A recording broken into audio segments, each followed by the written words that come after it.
की जय। विश्व वंदनीय संत सम्राट बंदी छोर सदगुरु श्री कबीर साहब जी, मेरे हृदय मंदिर के आराध्य परम पूज्य सदगुरु श्री मोहन साहब जी, पूजा के योग्य सभी संत समाज, मैं चरण कमलों में सिर झुका के 3 बार बंदी करता हूँ। बोलिए श्री सदगुरुदेव की जय। सदगुरु श्री कबीर साहब जी कितने सुंदर पवित्र हृदय के सदगुरुदेव थे साहब जी ने। हाँ, जो अपना चेतन है ना, वो कैसे अध्यास लेके हाँ, शरीर में उतरता है और कैसे बाहर आता है, उसके ऊपर थोड़ा। तो सदगुरु श्री कबीर साहब जी ने सत्यनारायण का उपदेश दिया और भाव बंधनों से छूटने का दिया।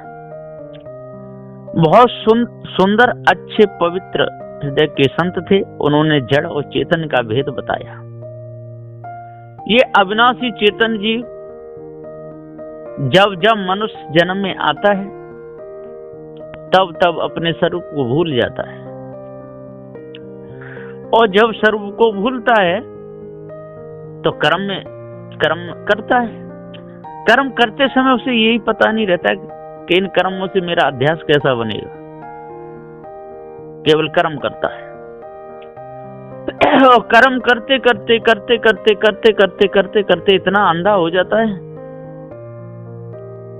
कि उसके साथ जो देखे सुने भोगे के और संस्कार सब अंतःकरण में टिकते हैं। और जब शरीर छोड़ता है तो इसका शरीर छूटता है सुषुप्ति अवस्था में, बेभान हो जाता है। जब बेभान के कर्म ही करेगा, बेहोशी के कर्म करेगा, तो बेहोशी में तो शरीर छोड़ेगा ही छोड़ेगा। तो बिल्कुल बेभान होता है, सुषुप्ति में शरीर छूटता है। और जब शरीर छूटता है तो जब तक माँ के गर्भ में रहता है तब तक वो बेहोश ही रहता है, उसको होश चेत कुछ नहीं रहता। और सबसे पहले ये जीव पिता के पास में जाता है, किसी भी खानी में जावे।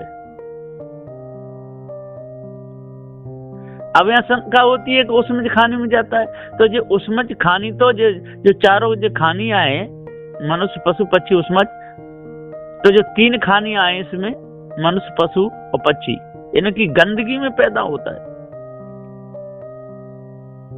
उसमें खानी का जीव।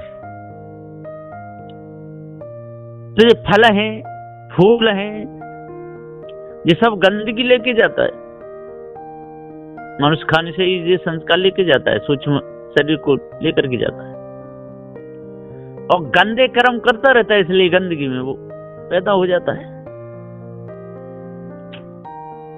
ठीक इसी प्रकार से जब मनुष्य खाने में जाता है तब पिता के पास में पहले जाता है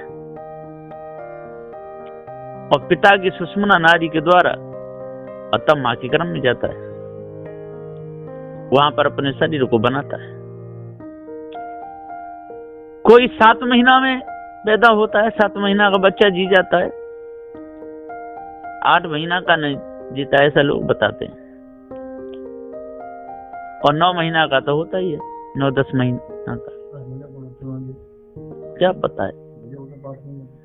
तो 7 महीना 7वां से तो बहुत देखे कि जी 7 महीना का हुआ था, लेकिन 8वें महीना में जब वो शरीर वो पक्त खोलता रहता है, उसी में पैदा हो गया, तो वो उसका वो प्रारब्ध नहीं, 8 महीना का नहीं जिंदा रह पाता है। और 9 महीना का हो जाए तो वो होता है।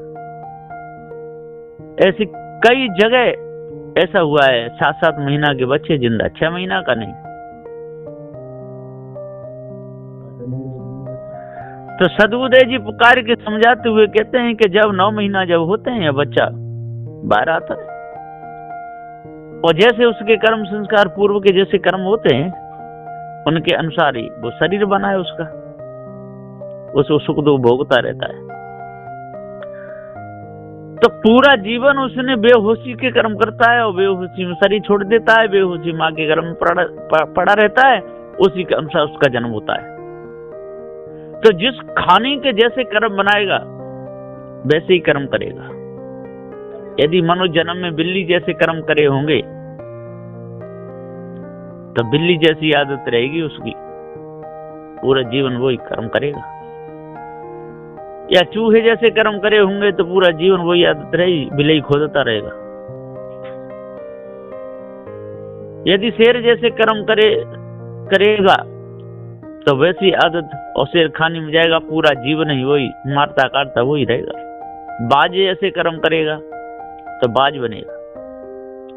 बाज कितने पक्षियों को मार देता है लेकिन उसकी दाह न बुझती। शेर कितनी हिंसा कर देता है, उसकी दाह न बुझती। हाथी खाने में भी जाता है, घोड़ा खाने में जाता है अपने कर्मों के अनुसार। वो सारे कर्म मनुष्य जन्म में बनते हैं। अब लोग कहते हैं कि डायरेक्ट माँ के गर्भ में जीव पहुंच जाता है, वो अपने मुकाम पे पहुंच जाता है, पिता के पास में पहुंच जाता है, और फिर समय आने पर माँ के गर्भ में पहुंच जाता है। लेकिन कहते भटकता नहीं है। लोग ये समझते तब तक भटकता रहता है। बिना प्रारब्ध के शरीर छूट गया ना, तब वो जीव भटकता रहता है। ये सब बेकार की बात है। कोई तो प्रारब्ध को ही नहीं मानते कि प्रारब्ध कुछ नहीं होता है। जब प्रारब्ध कुछ नहीं होता है तो जन्म कैसे होता है? पूर्व अवशेष संचित, जब पूर्व के अवशेष जो संचित होते हैं वो रहते हैं, और प्रारब्ध अवशेष संचित और वर्तमान अवशेष संचित। बिना संचित के जन्म होगा ही नहीं। तो प्रारब्ध का भोग भोग बिन कौन मिटैया है, कर्मगत टरे नहीं ज्ञानी। चेतन पुरुष अखंड जीव का बिरले नहीं जाने। प्रारब्ध पहले बना, पीछे बना शरीर। प्रारब्ध पहले बनता है, और यदि प्रारब्ध नहीं बनेगा तो शरीर बनेगा ही। प्रारब्ध का भोग भोग बिन कौन मिटैया है, कोई मिटा नहीं सकता है। प्रारब्ध का भोग सामने आएगा ही आएगा। अब यहां पर शंका होती है कि प्रारब्ध के भोग को कौन मिटा सकता है? कौन मिटे? कर्मगत टरे नहीं ज्ञानी। चेतन पुरुष अखंड जीव का बिरले नहीं जाने। वर्तमान में यदि पार की सदुदेव मिल गए और पुरुषार्थ करेगा तो प्रारब्ध को तो भोगेगा, प्रारब्ध का तो फल आएगा।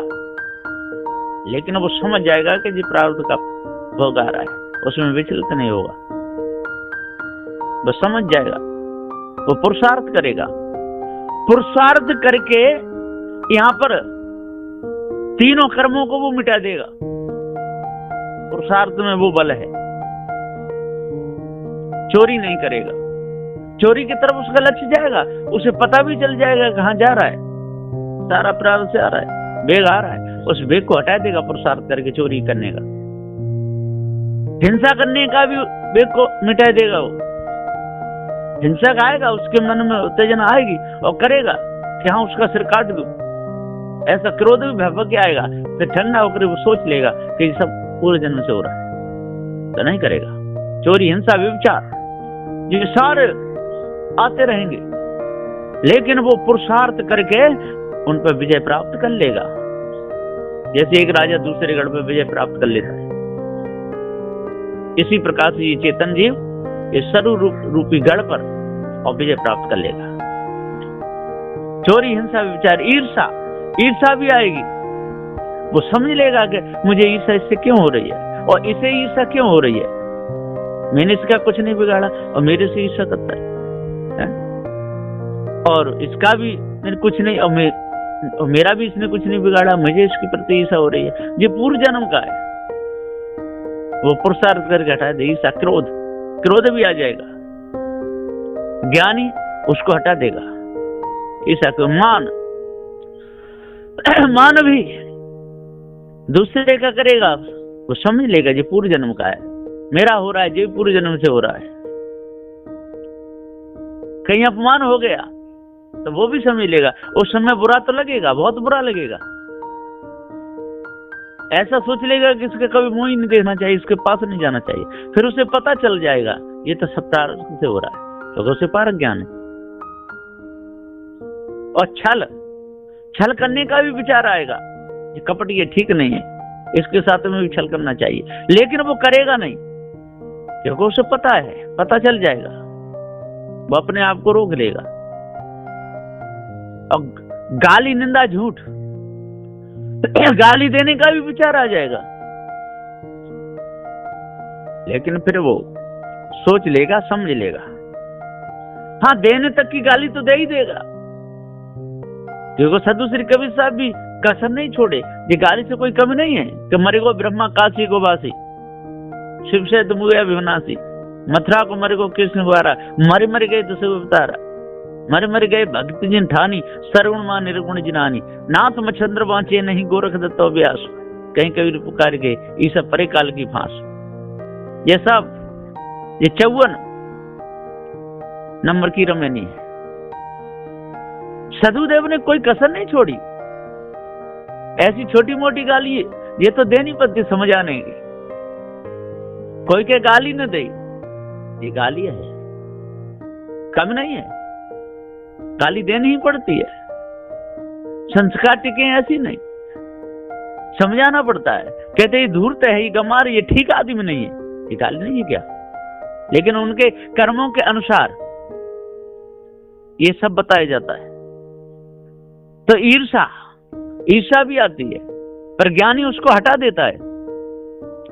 पुरुषार्थ के बल, पुरुषार्थ में वो बल है। तो गाली, निंदा भी करता है, बताता भी है।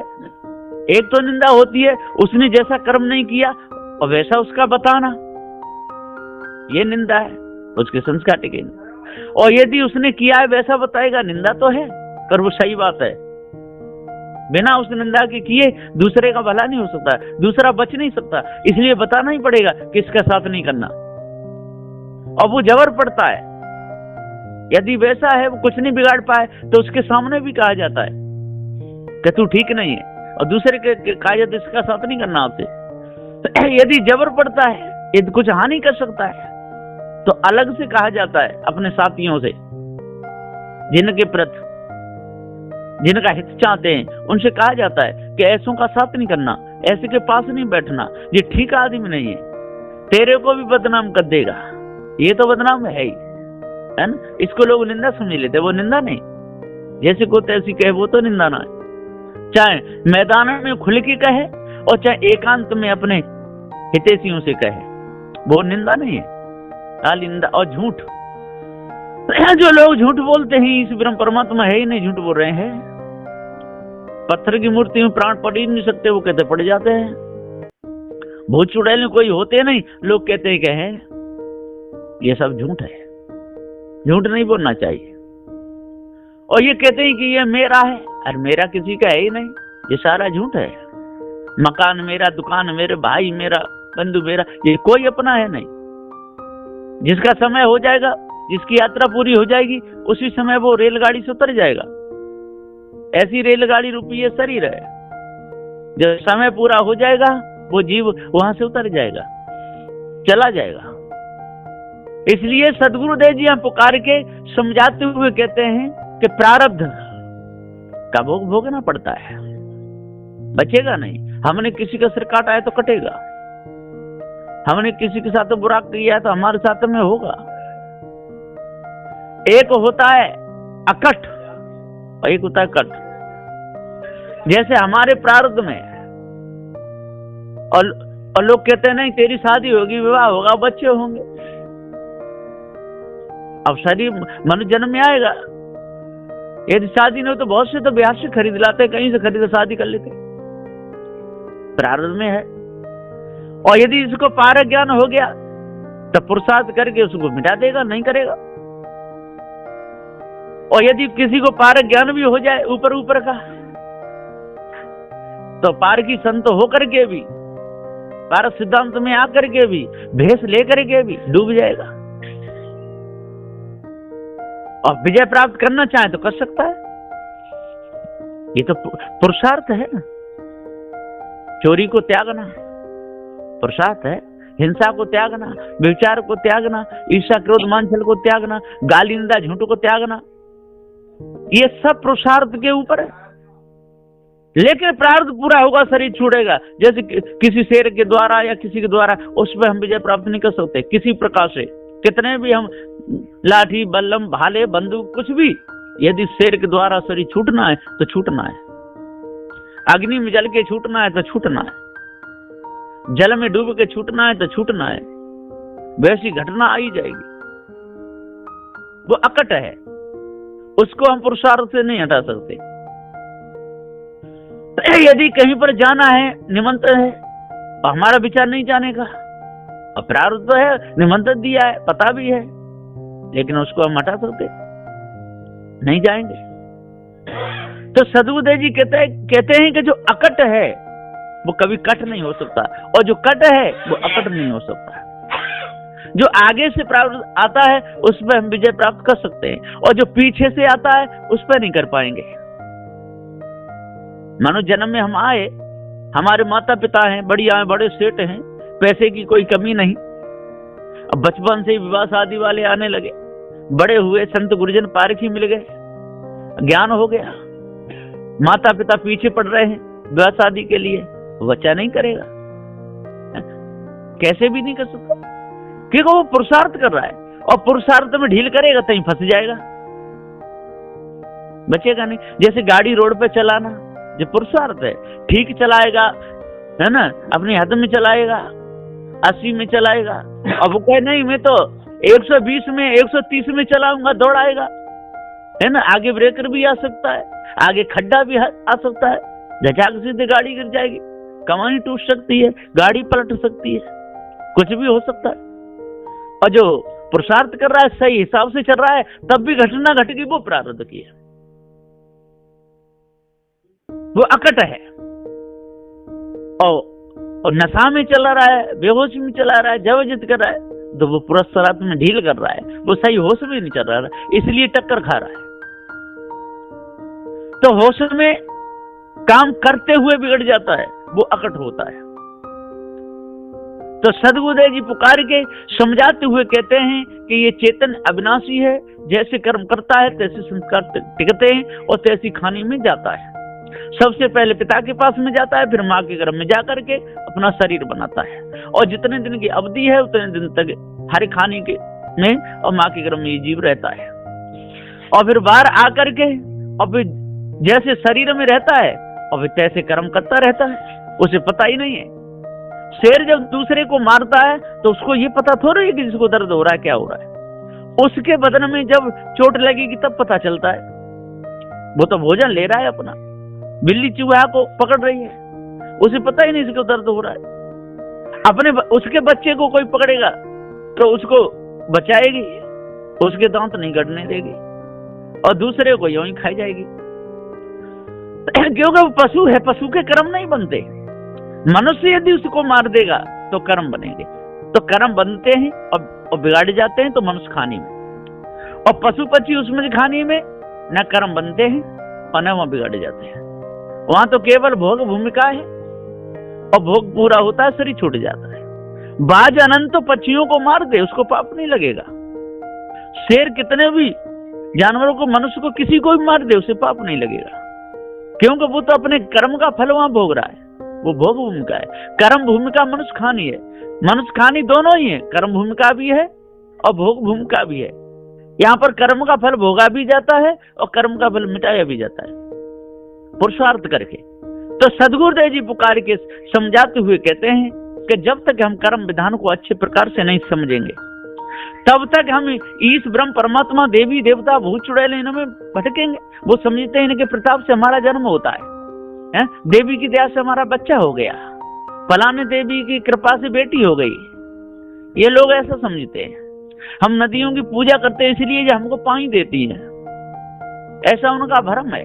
अरे पूजा करो चाहे मत करो, पानी तो आएगा और समय पे पानी चला भी जाएगा, और जितने समय तक पानी रहेगा उतने समय रहेगा, और जब समय आएगा पानी नहीं रहेगा, उसमें आपके पूजा पाठ करने से कोई असर पड़ने वाला नहीं है। इसी प्रकार वृक्ष आपने लगाया, पानी आपने लगाया, और जितने दिन तक उससे फल आएंगे आएंगे, नहीं आएंगे नहीं आएंगे, समय पर सूख जाएगा, आप कुछ भी नहीं कर सकते। ठीक इसी प्रकार से ये शरीर है, इसमें चेतन जीव का वास है, वृक्षों में चेतन जीव का वास नहीं है ना। जल में चेतन जीव रह सकता है अलग से, लेकिन जल के स्वरूप में चेतन जीव नहीं है। वृक्षों में भी अलग से जीव रह सकते हैं, लेकिन उसके मूल स्वरूप में चेतन जीव नहीं है वृक्ष के में। इसी प्रकार से ये शरीर है, शरीर के भी मूल स्वरूप में यदि कहो तो जीव नहीं है ना, जीव अलग से ही है, और वृक्ष में तो अलग से भी नहीं है कि जो वृक्ष को चला रहा हो। तो जब ये जीव शरीर को छोड़ता है, शरीर पड़ा रह जाता है, और जैसे कर्म संस्कार होते हैं तैसी खानी में चला जाता है। जड़ और चेतन दो ही पदार्थ है ना।